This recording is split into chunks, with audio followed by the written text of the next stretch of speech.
ನಮಸ್ಕಾರ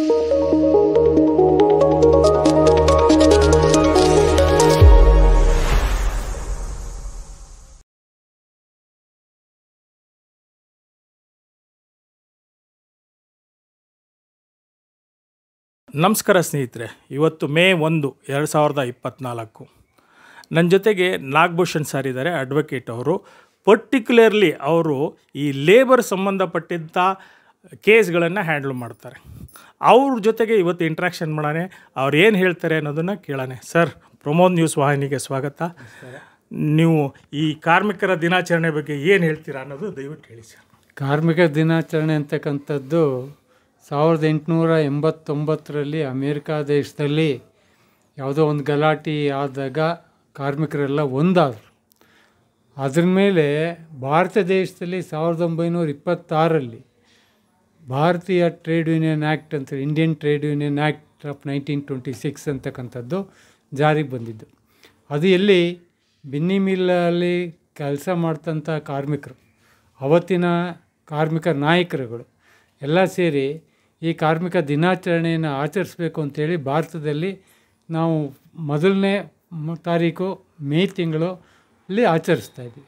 ಇದರಲ್ಲಿ ಏನು ಅಂತ ಹೇಳಿದ್ರೆ ಕಾರ್ಮಿಕರ ಹಕ್ಕುಗಳು, ಕಾರ್ಮಿಕರಿಗೆ ನ್ಯಾಯಯುತವಾದ ಬೇಡಿಕೆಗಳು, ಕಾರ್ಮಿಕರಿಗೆ ಬರಬೇಕಾದಂಥ ಸವಲತ್ತುಗಳನ್ನ ಪಡೀಲಿಕ್ಕಾಗಿ ಹೋರಾಟ ಮಾಡಿ ಅವತ್ತಿನ ದಿವಸ ಇಂಡಿಯನ್ ಟ್ರೇಡ್ ಯೂನಿಯನ್ ಆ್ಯಕ್ಟ್ ಅಂತ ಬಂದಿದೆ. ಇದಕ್ಕೆ ಹಿನ್ನೆಲೆ ಅಮೇರಿಕಾದಲ್ಲಿ ನಡೆದಂಥ ಘಟನೆಗಳಿರ್ಬೋದು, 21ನೇ ಶತಮಾನದಲ್ಲಿ ನಡೆದಂಥ ಘಟನೆಗಳಿರ್ಬೋದು. ಆದರೆ ಅವತ್ತಿನ ಬ್ರಿಟಿಷ್ ಸಾಮ್ರಾಜ್ಯ ಏನು ಮಾಡ್ತಾಯಿತ್ತು, 12 ಅವರು 16 ಅವರು ಗಂಟೆಗಳ ಕಾಲ ಕೆಲಸಗಳನ್ನ ಮಾಡಿಸ್ಕೊತಾಯಿದ್ರು. ಸರಿಯಾದಂಥ ಸಂಬಳಗಳು ಕೊಡ್ತಾ ಇರಲಿಲ್ಲ, ಸರಿಯಾದಂಥ ಸವಲತ್ತುಗಳು ಕೊಡ್ತಾ ಇರಲಿಲ್ಲ. ಯಾವುದಾರ ಒಂದು ವ್ಯಕ್ತಿ ಕಾರ್ಮಿಕ ಅಪಘಾತದಲ್ಲಿ ಏನಾರ ಮೃತಪಟ್ಟರೆ, ಅಪಘಾತ ಆದರೆ ಅವನಿಗೆ ಸಿಗಬೇಕಾದಂಥ ಯಾವುದೇ ಸೌಲಭ್ಯಗಳು ಸಿಗ್ತಾ ಇರಲಿಲ್ಲ. ಹಾಗಾಗಿ 1926ರಲ್ಲಿ ಇಂಡಿಯನ್ ಟ್ರೇಡ್ ಯೂನಿಯನ್ ಆ್ಯಕ್ಟ್ ಅಂತ ಬಂದಿದೆ. ಅದಾದ ನಂತರ ಕನಿಷ್ಠ ವೇತನ ಅಂತ ಹೇಳ್ತೀವಿ. ಇವತ್ತಿನ ದಿನ ಏನು ಮಿನಿಮಮ್ ವೇಜಸ್ ಅಂತ ಏನು ಕರಿತೀವಿ, ಅವತ್ತು ಕನಿಷ್ಠ ವೇತನ.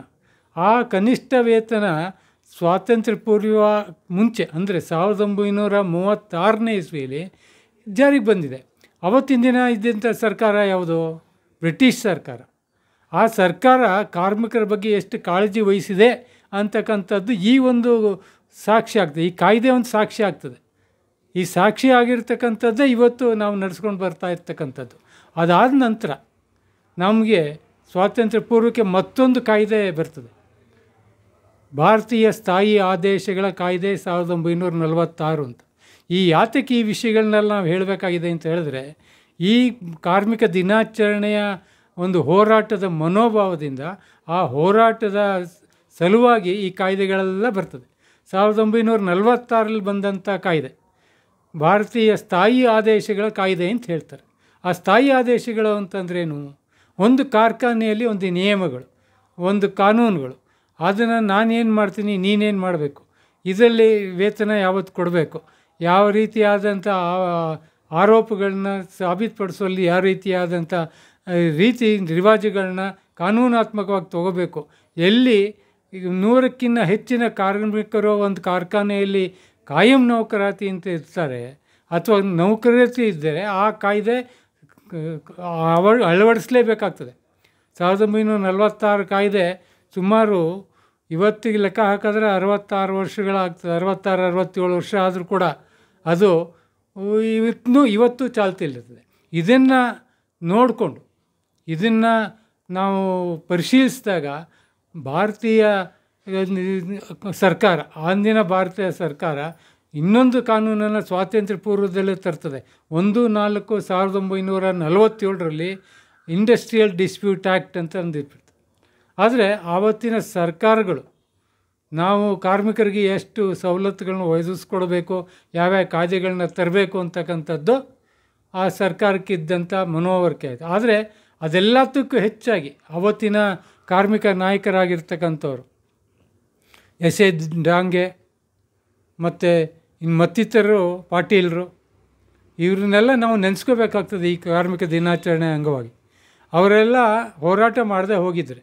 ಎಸ್ ಎ ಪಾಟೀಲ್ ಅಂತ ಹೇಳ್ತಾರೆ, ಬಾಂಬೆ ಮಹಾರಾಷ್ಟ್ರದಲ್ಲೇ ದೊಡ್ಡ ಹೋರಾಟವನ್ನು ಮಾಡಿದಂಥ ವ್ಯಕ್ತಿ. ಅದೇ ರೀತಿ ಎಸ್ ಎ ಡಾಂಗೇನವರು, ಅವರು ಕಮ್ಯುನಿಸ್ಟ್ ಸಿದ್ಧಾಂತದಲ್ಲಿ ಇದ್ದರೂ ಸಹ ಕಾರ್ಮಿಕರಿಗೋಸ್ಕರ ಈ ಕಾಯ್ದೆಗಳನ್ನ ತರೋದರಲ್ಲಿ ಅವರ ಪಾತ್ರ ಸಾಕಷ್ಟಿದೆ. ಅದಾದ ನಂತರ ಸ್ವಾತಂತ್ರ್ಯ ಬಂದ ನಂತರ ಬಂದಂಥ ಇನ್ನೊಂದು ಕಾಯ್ದೆ ಯಾವುದು ಅಂತಂದರೆ ಕೈಗಾರಿಕಾ ಕಾಯ್ದೆ, ಅಂದರೆ ಫ್ಯಾಕ್ಟ್ರೀಸ್ ಆ್ಯಕ್ಟ್ ಆಫ್ 1946 ಅಲ್ಲ 1948. ಅಂದರೆ ಸ್ವಾತಂತ್ರ್ಯ ಬಂದ ನಂತರವೂ ಸಹ ನಮ್ಮ ಸರ್ಕಾರ ಕಾರ್ಮಿಕರಿಗಾಗಿ ಈ ಕಾಯ್ದೆಗಳನ್ನ ತರದಿರ್ತಕ್ಕಂಥದ್ದು. ಆ ಕಾಯ್ದೆಗಳೆಲ್ಲ ಇವತ್ತು ಊರ್ಜಿತ ಆಗಿರ್ತದೆ. ಅದಕ್ಕೆಲ್ಲ ಮೂಲ ಕಾರಣ ಅವತ್ತು ಹೋರಾಟವನ್ನು ಮಾಡಿ ಕಾರ್ಮಿಕ ದಿನಾಚರಣೆಯಿಂದ ಮಾಡಿ ವರ್ಕಿಂಗ್ ಅವರ್ಸ್ ಅಂತ ಹೇಳ್ತೀವಿ, ನಿಗದಿತ ಕೆಲಸದ ಗಂಟೆಗಳು 8 ಗಂಟೆಗಳ ಕಾಲ ಕೆಲಸ ತಂದಂಥ ಕಾಯ್ದೆಗಳವು. ಹಾಗಾಗಿ ಮೊದಲನೇದಾಗಿ ನಾವು ಹೇಳಬೇಕು ಅಂತ ಹೇಳಿದ್ರೆ ಈ ಕಾರ್ಮಿಕ ದಿನಾಚರಣೆ ಬರೀ ಆಟಾಟೋಪ ಅಲ್ಲ, ಅದ್ರ ಹಿಂದೆ ಭಾಳಷ್ಟು ಒಂದು ದೊಡ್ಡದಾದಂಥ ಒಂದು ಚರಿತ್ರೆ ಇದೆ. ಆ ಚರಿತ್ರೆ ಇವತ್ತು ಪ್ರತಿಯೊಬ್ಬ ಕಾರ್ಮಿಕ ನಾಯಕನೂ ಕೂಡ ಓದಬೇಕಾಗ್ತದೆ. ಸರ್, ಈಗ ಇನ್ನೊಂದು, ಈ ಹಿಂದೆ ಇದ್ದಂಥ ಕಾರ್ಮಿಕ ಹೋರಾಟಗಳು ಇತ್ತೀಚೆಗೆ ಎಲ್ಲ ನೆಲಸಮ ಆಗಿದೆ ಅಂತ ಜನ ಮಾತಾಡ್ತಿದ್ದಾರೆ.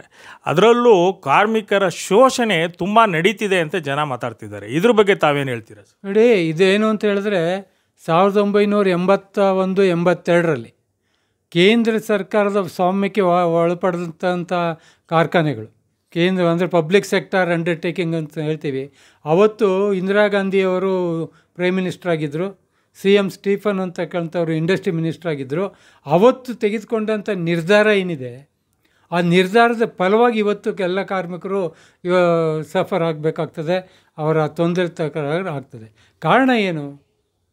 ಅವತ್ತಿನ ದಿನ 3 ತಿಂಗಳ ಕಾಲ ಮುಷ್ಕರವನ್ನು ಕರೆ ಕೊಟ್ಟು ಆ ಮುಷ್ಕರ ವಿಫಲತೆಯಲ್ಲಿ ಕೊನೆಗೊಂಡು ಕೊನೆಗೆ ಪಬ್ಲಿಕ್ ಸೆಕ್ಟರ್ನೆಲ್ಲ ಪ್ರೈವೇಟೈಸ್ ಮಾಡ್ತಕ್ಕಂಥದ್ದು.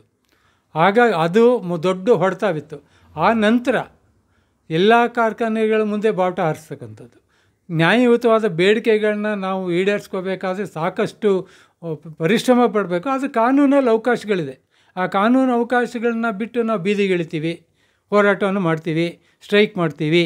ಅವಾಗ ಏನಾಗ್ತದೆ, ಈ ಮಾಲೀಕರು ನಮ್ಮನ್ನು ದಬ್ಬಾಳಿಕೆಗೆ ಒಳಪಡಿಸ್ತಾರೆ ಅಂತ ಹೇಳೋದಕ್ಕೆ ಇನ್ನೊಂದು ಉದಾಹರಣೆ 1992ರಲ್ಲಿ ಬಂದಂಥ LPG, ಲಿಬರಲೈಸೇಷನ್, ಗ್ಲೋಬಲೈಸೇಷನ್, ಪ್ರೈವೇಟೈಸೇಷನ್ ಅಂತಕ್ಕಂಥ. ಈ ಎಲ್ಲ ಏನಾಗ್ತದೆ, ಸರ್ಕಾರಗಳು ಕಾರ್ಮಿಕರಿಗೆ ತುಳಿಯುವಂಥ ಕೆಲಸವನ್ನು ಅನೂಚಾನವಾಗಿ ನಡ್ಕೊಂಬಂದಿದೆ. ಇದು ಯಾರದೇ ತಪ್ಪು, ಯಾರು ತಪ್ಪು, ಏನು ತಪ್ಪು ಅಂತ ಹೇಳೋದಕ್ಕಿಂತ ಮುಂಚಿತವಾಗಿ ನಾವು ಕೈಗಾರಿಕಾ ವಿವಾದಗಳ ಕಾಯ್ದೆಯನ್ನು ಸಂಪೂರ್ಣವಾಗಿ ನಾವು ಅಳವಡಿಸ್ಕೋಬೇಕು. ಯಾವುದಾದ್ರು ಒಂದು ಕಾರ್ಖಾನೆಯಲ್ಲಿ ಅನ್ಯಾಯ ಆಗ್ತದೆ, ಯಾವುದೋ ಒಂದು ಕಾರ್ಖಾನೆಯಲ್ಲಿ ತೊಂದರೆ ಆಗ್ತದೆ, ಅದಕ್ಕೆ ಕೈಗಾರಿಕಾ ವಿವಾದಗಳ ಕಾಯ್ದೆಯಲ್ಲಿ ಒಂದು ಕಲಂ ಇದೆ. ಆ ಕಲಂ ಜೊತೆ ಹೋಗ್ಬೇಕು. ನಾವು ಮಾಡೋದಿಲ್ಲ. ಈಗ ಪ್ರೈವೇಟೈಸ್ ಮಾಡ್ತಾ ಇದ್ದಾರೆ. ಇನ್ನೊಂದು, ಇವತ್ತಿನ ದಿನ ಯಾವುದೇ ಸರ್ಕಾರ ಇರಲಿ, contractual employment, fixed term employment, piece rate, ಆಮೇಲೆ ಜಾಬ್ ಓರಿಯೆಂಟೆಡ್ ಮಾಡ್ತಕ್ಕಂಥದ್ದು. ಈ ಕಾಂಟ್ರಾಕ್ಟ್ ಲೇಬರ್ಗೆ ಇವತ್ತಿನ ದಿವಸ ಯಾವುದೇ ರೀತಿಯಾದ ಬೆನಿಫಿಟು ಸಿಕ್ಕಲ್ಲ. ಅವನು ಇವತ್ತು ಹೈರ್ ಆ್ಯಂಡ್ ಫೈರ್ ಪಾಲಿಸಿ ಅಂತೇಳಿ ಗ್ಲೋಬಲೈಸೇಷನ್ ಮಾಡಿದಾಗ, ಪ್ರೈವೇಟೈಸೇಷನ್ ಮಾಡಿದಾಗ ತಂದಂಥದ್ದು. ಈಗ ನೋಡ್ಕೊಳ್ರಿ, ಮಿನಿಮಮ್ ವೇಜಸ್ಸನ್ನೇ ಕೊಡದೇ ಇರ್ತಕ್ಕಂಥ ಕೆಲವಾರು ಕಾರ್ಖಾನೆಗಳಿದೆ. ಅಲ್ಲಿ ಹೋರಾಟ ಮಾಡಲಿಕ್ಕೆ ಜನ ಇಲ್ಲ. ಕಾರಣ ಏನು ಅಂತಂದರೆ, ಒಂದು ಬಡತನ, ಇನ್ನೊಂದು ಊರು ಬಿಟ್ಟು ಊರು ಬಂದಿರತಕ್ಕಂಥದ್ದು, ಮತ್ತೊಂದು ನಾವು ಏನು ಕಾರ್ಯಕ್ರಮಗಳು ಹಾಕೋತೀವಿ ಆ ಕಾರ್ಯಕ್ರಮಗಳಿಗೆ ಸರಿಯಾಗಿ ಸ್ಪಂದಿಸ್ತಾ ಇರ್ತಕ್ಕಂಥ ಸಹ ಇವತ್ತಿನ ದಿನ ಈ ಪರಿಸ್ಥಿತಿಗೆ ಕಾರಣಗಳಾಗ್ತದೆ. ಸರ್, ಈಗ ಕೇಂದ್ರ ಸರ್ಕಾರ ಅಂದರೆ ಈಗೇನು ನಡೀತಾ ಇರ್ತಕ್ಕಂಥ BJP ಸರ್ಕಾರ CGITಯಲ್ಲಿ ಪ್ರಿಸೈಡಿಂಗ್ ಆಫೀಸರು 3-4 ವರ್ಷದಿಂದ ಇಲ್ಲ. ಅದಕ್ಕೆ ಭಾಳಷ್ಟು ಜನ PIL ಹಾಕಿದ್ದಾರೆ, ಜೊತೆಗೆ ಅವ್ರನ್ನ ನೇಮಿಸಬೇಕು ಅಂತ ಕೇಳ್ಕೊಂಡಿದ್ದಾರೆ. ಆದ್ರೂ ನಿರ್ಲಕ್ಷ್ಯ ತೋರಿಸ್ತಾ ಇರೋದ್ರ ಬಗ್ಗೆ ಜನರಲ್ಲಿ ಆಕ್ರೋಶ ಇದೆ. ಇದ್ರ ಬಗ್ಗೆ ತಾವೇನು ಹೇಳ್ತೀರಾ ಸರ್? ನೋಡಿ, CGITಗೆ ಬರ್ತಕ್ಕಂಥ ಪ್ರಿಸೈಡಿಂಗ್ ಆಫೀಸರ್ ಅಂತ ಹೇಳ್ತಾರೆ, ಪೀಠಾಧಿಕಾರಿಗಳು ಅಂತ ಏನು ಹೇಳ್ತೀರಿ, ಅವರು ಹೊರ ದೇಶಗಳಿಂದ ಹೊರ ರಾಜ್ಯಗಳಿಂದ ಬರಬೇಕಾಗಿರ್ತದೆ. ಅವ್ರಿಗೆ ಈ ನಮ್ಮ ಕರ್ನಾಟಕ ಉಚ್ಚ ನ್ಯಾಯಾಲಯದಲ್ಲಿ ಒಂದು PLI ಇದೆ. ಮೊನ್ನೆ ನ್ಯಾಯಮೂರ್ತಿಗಳಾದ ಕೃಷ್ಣ ದೀಕ್ಷಿತರು ಫೈನ್ ಕೂಡ ಹಾಕಿದ್ರು. ಆದರೆ ಅಲ್ಲಿ ಬರ್ತಕ್ಕಂಥ ಪೀಠಾಧಿಕಾರಿಗಳಿಗೆ ಸರಿಯಾದಂಥ ಸೌಲಭ್ಯಗಳು ಕೊಡಬೇಕು. ಅವ್ರಿಗೊಬ್ರು ಅಟೆಂಡ್ರ್ ಕೊಡಬೇಕು, ಅವ್ರಿಗೊಬ್ರು ಸ್ಟೆನೋಗ್ರಾಫರ್ ಕೊಡಬೇಕು. ನೀವು ಇವತ್ತು ಬಂದು ಕೂತ್ಕೊಂಡ್ಬಿಟ್ಟು ನನಗೆ 25 ಜಡ್ಜ್ಮೆಂಟ್ಗಳು ಬರೀ ಅಂತಂದರೆ ಯಾವಾಗ ಬರೋಕ್ಕೆ ಸಾಧ್ಯ ಇದೆ? ಒಂದಿಲ್ಲ ಎರಡಿಲ್ಲ ಕೇಸು, ಅಲ್ಲಿ ಸುಮಾರು 18,000 to 19,000 ಕೇಸ್ಗಳು ಬಾಕಿ ಇವೆ. ಅವನು ಕೇಸ್ ನಡೆಸ್ತಾನ ಅಥವಾ ಜಡ್ಜ್ಮೆಂಟ್ಗಳು ಬರೀತಾನ? ಇದು ನಮ್ಮದು ಈ CGITಲಿ ಇರ್ತಕ್ಕಂಥದ್ದು. ಮುಖ್ಯವಾಗಿ ಒಬ್ಬ ಪೀಠಾಧಿಕಾರಿಗಳು ಸಾಲಲ್ಲ, 2 ಪೀಠಾಧಿಕಾರಿಗಳು ಬೇಕಾಗ್ತದೆ. ಒಂದು ಇದು ಹೊರ ಜಿಲ್ಲೆಗಳಿಂದ ಬರ್ತಕ್ಕಂಥವ್ರಿಗೆ ಒಂದು, ಬೆಂಗಳೂರಿನವ್ರಿಗೆ ಒಂದು ಆಗಬೇಕಾಗ್ತದೆ. ಸರ್ಕಾರಿ ಸ್ವಾಮ್ಯದ ಕಾರ್ಖಾನೆಗಳು ಮತ್ತು ESI PF ಇರ್ತಕ್ಕಂಥದ್ದು ಸಾಕಷ್ಟು ಕೇಸ್ಗಳಾಗ್ತವೆ. ಆ ಕೇಸೆಲ್ಲ ಇಲ್ಲಿಗೆ ರೆಫರ್ ಮಾಡಿದಾಗ ನಾವು ಎಷ್ಟೋ ಸತಿ ಹೋಗಿ ಕೇಳಿದ್ವಿ, ನೀವು ಹೈದ್ರಾಬಾದ್ಗೆ ಹೋಗ್ರಿ ಅಂತ ಹೇಳ್ತಾರೆ. ಆದರೆ ಹೈದ್ರಾಬಾದಲ್ಲಿ ಕೂಡ ಈ ಪರಿಸ್ಥಿತಿ ಇದೆ. CGITಗೆ ನಾವು ಒಂದು ಎಲ್ಲರೂ ಸೇರಿ ಹೇಳಬೇಕಾಗಿದ್ದಂತ ಹೇಳಿದ್ರೆ, ಯಾರು ಜಿಲ್ಲಾ ನ್ಯಾಯಾಧೀಶರ ಯಾರು ಇರ್ತಾರೆ ಅವರನ್ನು ಇಲ್ಲಿಗೆ ಪೋಸ್ಟ್ ಮಾಡಿದ್ರೆ ಬಹುಶಃ ಪ್ರಾಬ್ಲಮ್ಗಳು ಸಾಲ್ವ್ ಆಗ್ತದೆ. ಇಲ್ಲ ಅಂತಂದರೆ ಅದು ಹಾಗೆ ಮುಂದುವರ್ಕೊಂಡು ಹೋಗ್ತದೆ ಅದು. ಸರ್, ಈಗ ಇನ್ನೊಂದು, ಇತ್ತೀಚೆಗೆ ಸರ್ಕಾರಗಳು, ಕೇಂದ್ರ ಇರ್ಬೋದು ರಾಜ್ಯ ಇರ್ಬೋದು, ಇವರು ಪರ್ಮನೆಂಟ್ ಎಂಪ್ಲಾಯೀಸ್ನ ಅಪಾಯಿಂಟ್ ಮಾಡ್ದೇ ಈ ಕಾಂಟ್ರಾಕ್ಟಲ್ಲಿ ಅಪಾಯಿಂಟ್ಮೆಂಟ್ ಮಾಡ್ತಾ ಇದ್ದಾರೆ. ಅವ್ರಿಗೇನು ಬೆನಿಫಿಟ್ಟು ಸಿಗ್ತಾ ಇಲ್ಲ. ಇದ್ರ ಬಗ್ಗೆ ಕಾರ್ಮಿಕ ಒಕ್ಕೂಟಗಳು ಹಾಗೂ ತಮ್ಮಂಥ ಅಡ್ವೊಕೇಟ್ಸು ಯಾವ ರೀತಿ ಪ್ರತಿಕ್ರಿಯೆ ಕೊಡ್ತೀರಾ ಸರ್? ನೋಡಿ, ಈ ವಿಷಯದಲ್ಲಿ ಈಗಾಗಲೇ ಸಾಕಷ್ಟು ನ್ಯಾಯ ನಿರ್ಣಯಗಳು ರಾಷ್ಟ್ರದ ಉಚ್ಚ ನ್ಯಾಯಾಲಯಗಳು ಕೊಟ್ಟಿವೆ. ಆದರೆ ಇಂಡಸ್ಟ್ರಿಯಲ್ ಡಿಸ್ಪ್ಯೂಟ್ ಆ್ಯಕ್ಟ್ 25B ಏನು ಹೇಳುತ್ತೆ? ಯಾವ ವ್ಯಕ್ತಿ 240 ದಿನಕ್ಕಿಂತ ಹೆಚ್ಚಿಗೆ ಕೆಲಸ ಮಾಡ್ತಾನೆ ಅವನನ್ನು ಕಾಯಂ ನೌಕರ ಅಂತ ಕನ್ಸಿಡರ್ ಮಾಡಬೇಕು ಅಂತ ಹೇಳ್ತೀವಿ. ಆದರೆ ಅದನ್ನು ಕೇಳ್ತಕ್ಕಂಥದ್ದಕ್ಕೆ ಆಡಳಿತ ಮಂಡಳಿ ತಯಾರಿರಲ್ಲ. ಈಗ ಜಸ್ಟಿಸ್ ಗೋಪಾಲ್ ಗೌಡ್ರ ಜಡ್ಜ್ಮೆಂಟಲ್ಲಿ ಸುಮಾರು 480 ದಿನಗಳ ನಂತರ ಮಾಡಿದಾಗ ಶಾಮ್ ಕಾಂಟ್ರಾಕ್ಟ್ ಅಂತೇಳಿ ಅವ್ರನ್ನ ರೆಗ್ಯುಲೈಸ್ ಮಾಡಬೇಕು ಅಂತ ಹೇಳ್ತಾರೆ. ಆದರೆ ಆಡಳಿತ ಮಂಡಳಿ ಇದ್ರ ಬಗ್ಗೆ ಯಾವುದೇ ಗಮನ ಹರಿಸಲ್ಲ. ಮತ್ತೊಂದು, ನಮ್ಮ ಕಾರ್ಮಿಕ ಇಲಾಖೆ ಏನಿದೆ, ಆ ಕಾರ್ಮಿಕ ಇಲಾಖೆ ಇದ್ರ ಬಗ್ಗೆ ಸಾಕಷ್ಟು ಗಮನ ಹರಿಸ್ಬೇಕು. ಎಲ್ಲಿ ಅನ್ಯಾಯ ನಡೀತದೆ, ಈಗ ಲೈಸೆನ್ಸ್ ಕೊಡ್ತಕ್ಕಂಥವ್ರು ಯಾರು? ಕಾರ್ಮಿಕ ಇಲಾಖೆ. ಕಾರ್ಮಿಕ ಇಲಾಖೆ ಯಾತಕ್ಕೆ ಲೈಸೆನ್ಸ್ ಕೊಡಬೇಕು? ಈ ಕಾಂಟ್ರಾಕ್ಚುಯಲ್ ಎಂಪ್ಲಾಯ್ಮೆಂಟ್ ಅಂತ ಹೇಳಿದ್ರಿ, ಕಾಂಟ್ರಾಕ್ಚುಯಲ್ ಎಂಪ್ಲಾಯ್ಮೆಂಟ್ಗೆ ಲೈಸೆನ್ಸ್ ಕೊಡ್ತಾ ಇದ್ದಾರಾ? ಎಷ್ಟು ಜನಕ್ಕೆ ಕೊಟ್ಟಿದ್ದಾರೆ? ಎಷ್ಟು ಜನ ಅಲ್ಲಿ ಕೆಲಸ ಮಾಡ್ತಾಯಿದ್ದಾರೆ? ಯಾವ್ಯಾವ ಏರಿಯಾದಲ್ಲಿ ಕೆಲಸ ಮಾಡ್ತಾಯಿದ್ದಾರೆ? ಪೆರಿನಿಯಲ್ ಸೋರ್ಸ್ ಅಂತ ಹೇಳ್ತೀವಿ, ಪೆರಿನಿಯಲ್ ಸೋರ್ಸಲ್ಲಿ ಕೆಲಸ ಮಾಡ್ತಾಯಿದ್ದಾರಾ? ಅದಿಲ್ಲಲ್ಲ. ಅದನ್ನು ಹೋಗಿ ಅದನ್ನು ಪರಿಶೀಲನೆ ಮಾಡ್ತಕ್ಕಂಥದ್ದಾಗಲಿ ಅಥವಾ ಅದ್ರ ಬಗ್ಗೆ ಕಾಳಜಿ ವಹಿಸ್ತಕ್ಕಂಥದ್ದಾಗಲಿ ಕಾರ್ಮಿಕ ಇಲಾಖೆ ಜವಾಬ್ದಾರಿ ಆಗ್ತದೆ. ಕಾರ್ಮಿಕ ಇಲಾಖೆ ಜವಾಬ್ದಾರಿ ತೊಗೊಳ್ಳೋದಿಲ್ಲ ಅದನ್ನು. ಏಕೆಂತೇಳಿದ್ರೆ ಎಷ್ಟೋ ಕೇಸ್ಗಳಲ್ಲಿ ನಾವು ಕೇಸ್ ಹಾಕ್ತಾ ಇರ್ತೀವಿ, ಕೇಸ್ ಹಾಕಿದ್ರೂ ನಡೀತದೆ, ವಿಫಲತೆಯಲ್ಲಿ ಕೊನೆಗೊಂಡಿದೆ ಅಂತ ಕಳಿಸ್ತಾ ಇದ್ದಾರೆ. ಅದು ನಿಜದ ಪರಿಸ್ಥಿತಿಯನ್ನು ಇವತ್ತು ನಾನೊಂದು ಉದಾಹರಣೆಯನ್ನು ಕೊಡ್ತೇನೆ. ಇವತ್ತು ಭಾರತೀಯ ಎಲೆಕ್ಟ್ರಾನಿಕ್ಸ್ BEL ಅಂತ ಏನು ಕೇಳ್ತೀವಿ ನಾವು, HMTಲಿ ಗ್ರ್ಯಾಚ್ಯುಟಿ ಕೊಟ್ಟಿಲ್ಲ, PF ಕಟ್ಟಿಲ್ಲ, ಎಷ್ಟೋ ಜನ ಮೃತಪಟ್ಟಿದ್ದಾರೆ. ಈಗ 3-4 ದಿವಸದ ಕೆಳಗಡೆ ನಮ್ಮ ಸಂಘದ ಅಧ್ಯಕ್ಷರಾಗಿದ್ದಂಥ ಶಂಕರ್ ಅವರು ಮೃತಪಟ್ಟರು. ಅವ್ರಿಗೇನು ಸಿಕ್ಕಿಲ್ಲ.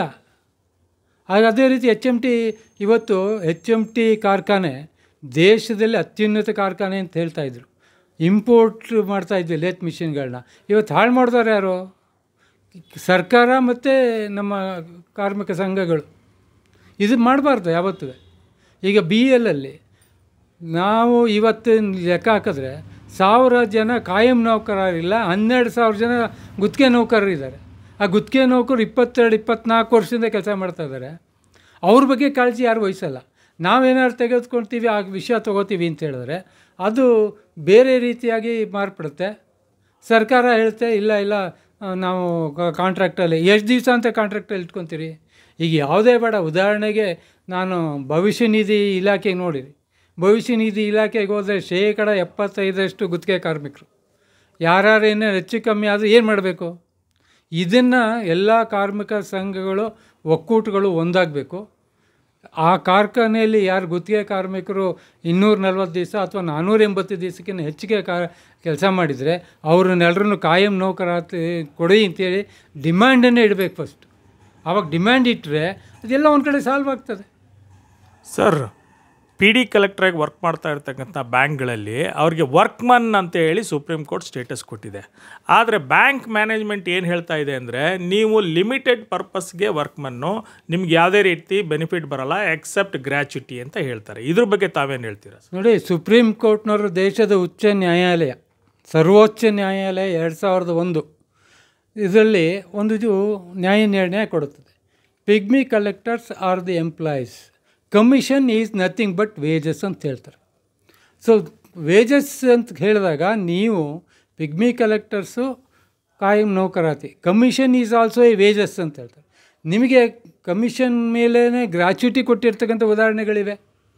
ಆದರೆ ಈ ಆಡಳಿತ ಮಂಡಳಿ ಏನು ಹೇಳುತ್ತೆ, ಪಿಗ್ಮಿ ಕಲೆಕ್ಟರ್ಸು ನೀವು ವರ್ಕಿಂಗ್ ಅವರ್ಸ್ ಇಲ್ಲ, ಹಾಗಾಗಿ ನಾವು pigmy collectors is generating the revenue to the bank. Revenue ಕೊಡ್ತಾ ಇದ್ದೀರಲ್ವ, 3%, 2% ಕಮಿಷನ್ ಕೊಡ್ತಾರಲ್ವ. ಆ ಕಮಿಷನ್ ಕೊಡಬೇಕಾದ್ರೆ ಯಾವುದಾದ್ರು ಒಂದು ಆಧಾರ ಇರ್ತದೆ. ಹಾಗಾಗಿ ನೀವುಗಳು ಎಷ್ಟು ಜನ ಇದ್ದೀರಿ, ಆ ಸುಪ್ರೀಂ ಕೋರ್ಟ್ ನ್ಯಾಯ ನಿರ್ಣಯವನ್ನು ಪ್ರಶ್ನಿಸಿ ನೀವು ಆಡಳಿತ ಮಂಡಳಿಗೆ ಬರೆದು ನಮ್ಮ ಕಾಯಂ ನೌಕರಂತೆ ಕೊಡಿ. ಬಟ್ ಒಂದೇನಾಗ್ತದೆ, ಒಂದು ಇದರಲ್ಲಿ ಸತ್ಯ ಒಪ್ಕೋಬೇಕಾಗ್ತದೆ, ಅದಕ್ಕೆ ನಿವೃತ್ತಿ ವಹಿಸಿಲ್ಲ. ಆವಾಗ ಏನು ಮಾಡಬೇಕು ಅಂತಕ್ಕಂಥದ್ದು ಬೇರೆ ಯೋಚನೆ ಮಾಡಬೇಕಾಗ್ತದೆ. ಹಾಗಾಗಿ ನೀವು ಕಾಯಂ ನೌಕರಾತಿನ ನೀವು ನಿಮ್ಮ ಸಂಘಟನೆಗಳ ಮೂಲಕ ಆ ನ್ಯಾಯ ನಿರ್ಣಯ ಇಟ್ಕೊಂಡು ಕೇಳ್ತಕ್ಕಂಥದ್ದು ಒಳ್ಳೆಯದು. ಇದಿಷ್ಟು ನಾಗಭೂಷಣ್ ಸರ್ ಅವರ ಮಾತು. ನಿಮ್ಮ ಅಭಿಪ್ರಾಯಗಳು ಏನಾದಿದ್ದರೆ ಕಾಮೆಂಟ್ ಬಾಕ್ಸಲ್ಲಿ ಕಾಮೆಂಟ್ ಹಾಕಿ ತಿಳಿಸಿ. ಅವರ ಫೋನ್ ನಂಬರು, ಅಡ್ರೆಸ್ನ ನಾನು ಡಿಸ್ಕ್ರಿಪ್ಷನ್ ಬಾಕ್ಸಲ್ಲಿ ಕೊಟ್ಟಿರ್ತೀನಿ. ಕಾರ್ಮಿಕರಿಗೆ ಸಂಬಂಧಪಟ್ಟಂಗೆ ಯಾವುದೇ ರೀತಿ ನಿಮ್ಮ ಕಷ್ಟಗಳಿದ್ದರೆ ದಯವಿಟ್ಟು ಸಂಪರ್ಕ ಮಾಡಿ. ಅವರು ಫೋನ್ ರಿಸೀವ್ ಮಾಡದೇ ಇದ್ದರೆ ಮೆಸೇಜ್ ಹಾಕಿದರೆ ಅವರೇ ನಿಮಗೆ ಫೋನ್ ಮಾಡ್ತಾರೆ ಅಂತ ಹೇಳ್ತಾ, ಇವತ್ತಿನ ಮೇ 1 ಕಾರ್ಮಿಕರ ದಿನಾಚರಣೆ ಎಲ್ಲ ಕಾರ್ಮಿಕರಿಗೂ ಶುಭವಾಗಲಿ ಅಂತ ಹೇಳ್ತಾ, ಸರ್ ನಮ್ಮ ವಾಹಿನಿಗೆ ಸಂದರ್ಶನ ಕೊಟ್ಟಿದ್ದಕ್ಕೆ ಧನ್ಯವಾದಗಳು. ಎಲ್ಲ ಕಾರ್ಮಿಕರಿಗೂ ನಾನು ನಿಮಗೆಲ್ಲರಿಗೂ ಭಗವಂತ ಒಳ್ಳೇದು ಮಾಡಲಿ. ನಾವೆಲ್ಲ ಒಂದಾಗೋಣ. ಈ ದೇಶದಲ್ಲಿ ನಾವು ಹೇಳಬೇಕು ಅಂತ ಹೇಳಿದ್ರೆ 23/7/1955 ಭಾರತೀಯ ಮಜ್ದೂರ್ ಸಂಘ ಅಂಥೇಳಿ ಸ್ಥಾಪನೆ ಆಗ್ತದೆ. ಅದು ಇವತ್ತಿನ ದಿನದಲ್ಲಿ ದೇಶದ ನಂಬರ್ 1 ಸಂಘಟನೆ ಆಗಿದೆ. ಸಂಘಟನೆಗೆ ಯಾತಕ್ಕೆ ನಂಬರ್ 1 ಸಂಘಟನೆ? ವ್ಯಾವಹಾರಿಕವಾಗಿ ಕಾರ್ಮಿಕರ ವಿಶ್ವಾಸವನ್ನು ಗಳಿಸ್ಕೊಂಡಿದ್ದೀವಿ. ಕಾರ್ಮಿಕರ ಏಳಿಗೆಗೋಸ್ಕರ ಕೆಲಸ ಮಾಡ್ತಾಯಿದ್ದೀವಿ. ಹಾಗಾಗಿ ಅದನ್ನು ನಾವು ಕಾರ್ಮಿಕರೆಲ್ಲ ಒಂದಾದರೆ, ಈಗ ಒಂದು ಉದಾಹರಣೆಯನ್ನು ಕೊಡ್ತೇನೆ. 1995 ನವಂಬರ್ 16 ಒಂದು ಸ್ಕೀಮನ್ನು ಸರ್ಕಾರ ಘೋಷಿಸುತ್ತೆ.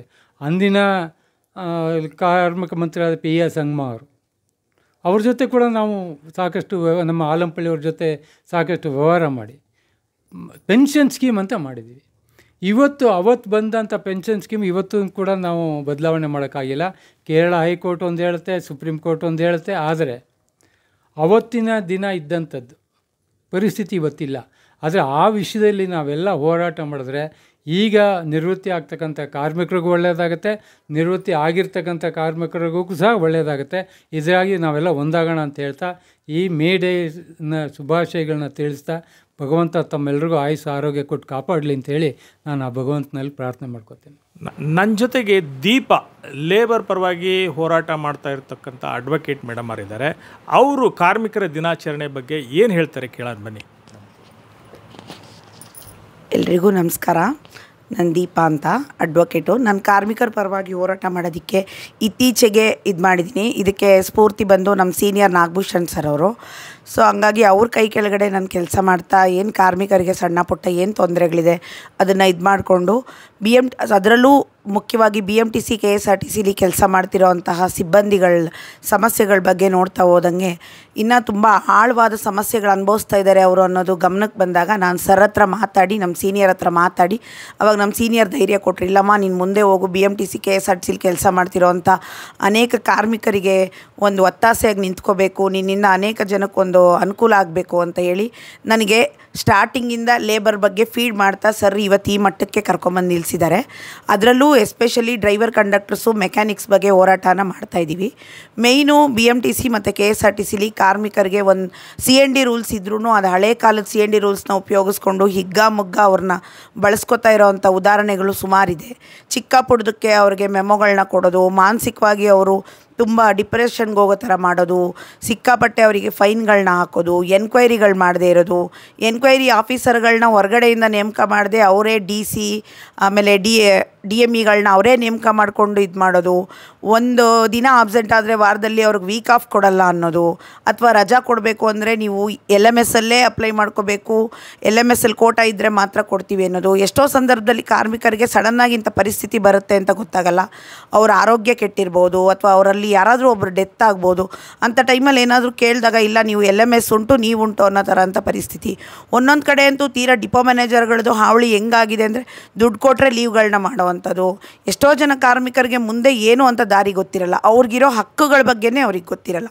ಅಂಥ ಸಂದರ್ಭದಲ್ಲಿ ಗೊತ್ತಿರೋ ಅಂಥ 4 ಜನನ ಕೇಳೋದು ಅಥವಾ ಗೊತ್ತಿರೋ ಅಂಥ ಲಾಯರ್ಗಳ ಹತ್ರ ಅವ್ರ ಅಡ್ವೈಸ್ ತೊಗೊಳ್ಳೋದು ಏನೋ ಒಂದು ಮಾಡ್ಬೋದು. ಅದು ಬಿಟ್ಬಿಟ್ಟು ತೀರಾ ಅವರಿಗೆ ಒಬ್ಬರು ದುಡ್ಡು ಕೊಟ್ಟು ಇನ್ನೊಬ್ರು ಹಂಗೆ ದುಡ್ಡು ಕೊಡಲಿಲ್ಲ ಅಂದರೆ ಅವ್ರು ಮತ್ತೆ ಅದೇ ಥರ ಹಿಂಸೆ ಕೊಡೋಕ್ಕೆ ಶುರು ಮಾಡ್ತಾರೆ. ಹಂಗಾಗಿ ದಯವಿಟ್ಟು ಯಾವುದೇ ಈ ವಿಡಿಯೋ ನೋಡ್ತಾ ಇರೋಂಥ ಯಾರೇ ಡ್ರೈವರ್ ಕಂಡಕ್ಟರ್ ಆಗಲಿ, ನಿಮಗೆ ಬರೋ ಸಣ್ಣ ಪುಟ್ಟ ಸಮಸ್ಯೆನ ಕಾನೂನು ಮೂಲಕವಾಗಿ ಹೆಂಗೆ ಪರಿಹಾರ ಮಾಡ್ಕೋಬೇಕು ಅನ್ನೋದನ್ನು ನೀವು ನೋಡಬೇಕು. ಅದು ಬಿಟ್ಟು ಬರೀ ದುಡ್ಡು ಕೊಟ್ಬಿಡ್ತೀನಿ, ನನಗೆ ಡಿಪೋ ಮ್ಯಾನೇಜರ್ ಇವತ್ತು ಫೇವರ್ ಆಗಿಬಿಡ್ತಾರೆ, ದುಡ್ಡು ಕೊಟ್ಬಿಡ್ತೀನಿ ಅವ್ರು ಫೇವರ್ ಆಗ್ತಾರೆ ಅನ್ನೋದು ಮಾಡಬಾರ್ದು. ಆಮೇಲೆ ಇನ್ನೊಂದು ಲಾಸ್ಟು 2021ನಲ್ಲಿ ಇದೇ ಥರ ಮುಷ್ಕರ ಆಗಿ ಸುಮಾರು ಜನ ಡಿಸ್ಮಿಸ್ ಆಗಿಬಿಟ್ಟಿದ್ದಾರೆ. ಅಂಥವರಿಗೆ ಒಂದು ಜಾಯಿಂಟ್ ಮೆಮೊ ಮುಖಾಂತರ ಕೆಲ್ಸಕ್ಕೆ ಹೋಗೋದನ್ನು ನೋಡಿ ಹೋರಾಟ ಆಮೇಲೆ ಮಾಡ್ಬೋದು. ಕೆಲ್ಸಕ್ಕೆ ಹೋಗ್ದಿರಾ ಎಷ್ಟೋ ಜನಕ್ಕೆ ದುಡಿಮೆ ಇಲ್ಲದೆ ಅವರು ತೀರಾ ಕೆಟ್ಟ ನಿರ್ಧಾರಗಳನ್ನ ತೊಗೊಂಡು ಫ್ಯಾಮಿಲಿಗಳನ್ನ ದೂರ ಮಾಡಿ ಸಾವಯವ ಅಂಥ ನಿರ್ಧಾರಗಳನ್ನ ತೊಗೋತಿದ್ದಾರೆ. ದಯವಿಟ್ಟು ಅದರಿಂದ ಹೊರಗಡೆ ಬನ್ನಿ. ಏನೇ ಸಮಸ್ಯೆ ಬಂದರೂ ನಿಮ್ಗೊಂದು ಅನುಕೂಲ ಆಗೋ ಥರ ಅಡ್ವೊಕೇಟ್ಸ್ ಇರ್ತಾರೆ, ಅವ್ರ ಹತ್ರ ಬನ್ನಿ. ಎಲ್ಲರೂ ದುಡ್ಡಿಗೋಸ್ಕರನೇ ಕೆಲಸ ಮಾಡ್ತಿರ್ತಾರೆ ಅಂತ ಅಂದ್ಕೋಬೇಡಿ. ನಿಮಗೋಸ್ಕರ ಅಂತ ಕೆಲವೊಬ್ಬರು ಅಡ್ವೊಕೇಟ್ಸ್ ಇರ್ತಾರೆ, ಅಂಥವ್ರ ಹತ್ರ ಬನ್ನಿ. ನಿಮ್ಮ ಸಮಸ್ಯೆ ಏನಿದೆ ಕೇಳ್ಕೊಳ್ಳಿ. ಚಿಕ್ಕ ಪುಟ್ಟ ಸಮಸ್ಯೆಗಳನ್ನೇ ಸಾಲ್ವ್ ಮಾಡಿಕೊಂಡ್ರೆ ನಾಳೆ ದೊಡ್ಡದಕ್ಕೆ ಬೆಲೆ ತೆರಬೇಕಾದಂಥ ಪರಿಸ್ಥಿತಿ ಕಾರ್ಮಿಕರಿಗೆ ಬರಲ್ಲ. KSRTC ಅವರು BMTC ಅವರು 8 ಗಂಟೆ ಕೆಲಸ ಮಾಡೋದನ್ನು ಬಿಟ್ಟು 10-12 ಗಂಟೆ ಕಾಲ ಕೆಲಸ ಮಾಡ್ತೀರಾ, ಲಾಂಗ್ ಜರ್ನಿಗಳು ಹೋಗ್ತೀರಾ, ಎಲ್ಲಾದರೂ ಗಾಡಿ ಬ್ರೇಕ್ ಡೌನ್ ಆದರೆ ಅಲ್ಲೇ ಇರಬೇಕಾದಂಥ ಪರಿಸ್ಥಿತಿ, ಮೂಲಭೂತ ಸೌಕರ್ಯಗಳಿರಲ್ಲ, ಎಷ್ಟೋ ಜನಕ್ಕೆ ವಾಶ್ರೂಮ್ಸ್ ಇರಲ್ಲ, ರಾತ್ರಿ ಹಾಲ್ಟ್ ಮಾಡಿದವ್ರಿಗೆ ಕುಡಿಯೋ ನೀರು ವ್ಯವಸ್ಥೆ ಇರಲ್ಲ. ದಯವಿಟ್ಟು ಅಂಥದ್ರ ಬಗ್ಗೆ ಕೂತ್ಕೊಂಡು ನಿರ್ಧಾರ ಎಲ್ಲರ ಜೊತೆ ಚರ್ಚೆ ಮಾಡಿ ಅದಕ್ಕೊಂದು ನಿರ್ಧಾರ ತಗೊಳ್ಳೋಂಥ ಪರಿಸ್ಥಿತಿ ಮಾಡಿ. ಬರೀ ದುಡ್ಡು ಕೊಟ್ಟರೆ ನಿಮ್ಮ ಕೆಲಸ ಆಗುತ್ತೆ, ನಿಮ್ಮ ಸಮಸ್ಯೆ ಸಾಲ್ವ್ ಆಗುತ್ತೆ ಅನ್ನೋದರಿಂದ ದಯವಿಟ್ಟು ಆಚೆ ಬರಬೇಕು. ಈ ಮೇ 1ನೇ ತಾರೀಕು ದಯವಿಟ್ಟು ಕಾರ್ಮಿಕರು ಇದೊಂಥರ ಹೊಸ ಪ್ರತಿಜ್ಞೆಯನ್ನು ಮಾಡಿ ಇನ್ಮೇಲೆ ಎಲ್ಲರಿಗೋಸ್ಕರ ಬದುಕೋಣ ಅನ್ನೋದು ಮಾಡಿ.